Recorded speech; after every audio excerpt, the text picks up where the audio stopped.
ఇప్పుడు మీరు వింటున్న కథ పేరు వింత వేణువు. ఒక పేదవాడికి ఒక్కడే కొడుకుండేవాడు.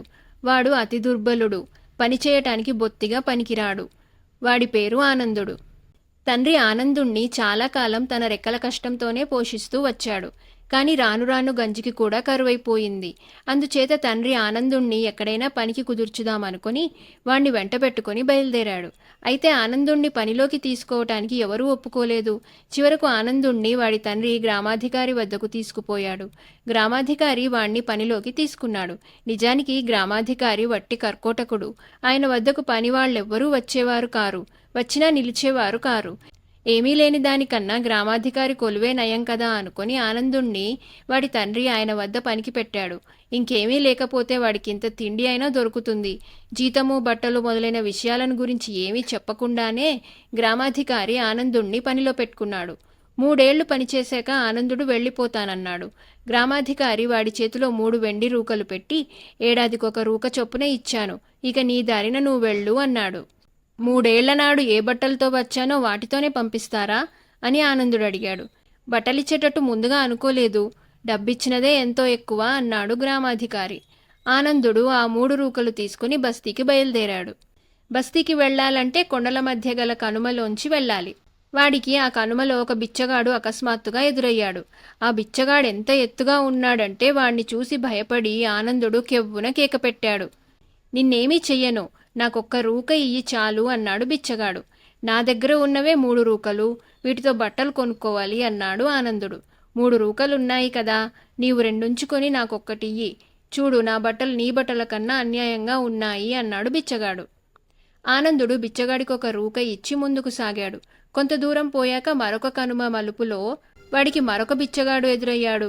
వీడు మొదటి బిచ్చగాడి కన్నా కూడా చాలా ఎత్తుగా ఉన్నాడు. ఈ బిచ్చగాడు కూడా మొదటివాడులాగానే ఆనందుడి వద్ద నుంచి ఒక రూక పుచ్చుకున్నాడు.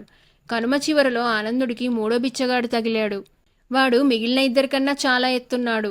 ఆనందుడి దగ్గర మిగిలి ఉన్న రూక ఇచ్చేసిన దాకా వాడు వదలలేదు.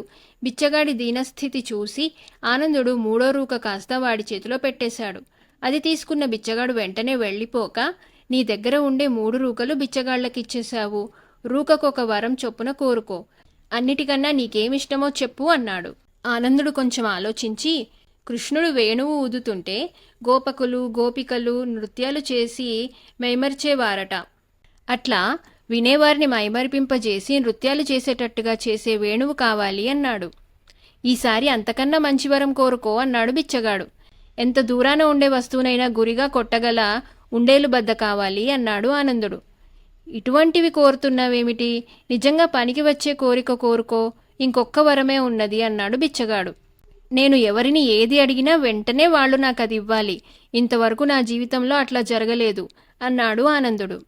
ఈసారి కాస్త మంచి కోరికే కోరావు, నీ 3 కోరికలు తీరుతాయిలే అంటూ బిచ్చగాడు వెళ్ళిపోయాడు. ఆనందుడు కొండల్లోనే ఒక చోట ఎండవేళ పడుకొని నిద్రలేచేసరికి వాడి పక్కన ఒక వేణువు, ఒక ఉండేలు బద్ద పెట్టి ఉన్నాయి. వాడు సంతోషంగా వాటిని తీసుకుని బస్తీకి చేరుకున్నాడు.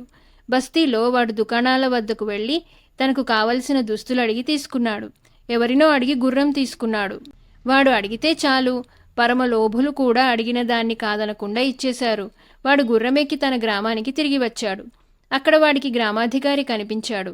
ఆనందుడు గుర్రాన్ని ఆపి, దండాలు బాబుగారు అన్నాడు. గ్రామాధికారి వాణ్ణి చూసి నిర్ఘాంతపోయి, అరే, ఇంతలోనే పెద్ద మనిషివైపోయావే అన్నాడు. అంతా కలిసి వచ్చిందిలేండి అన్నాడు ఆనందుడు.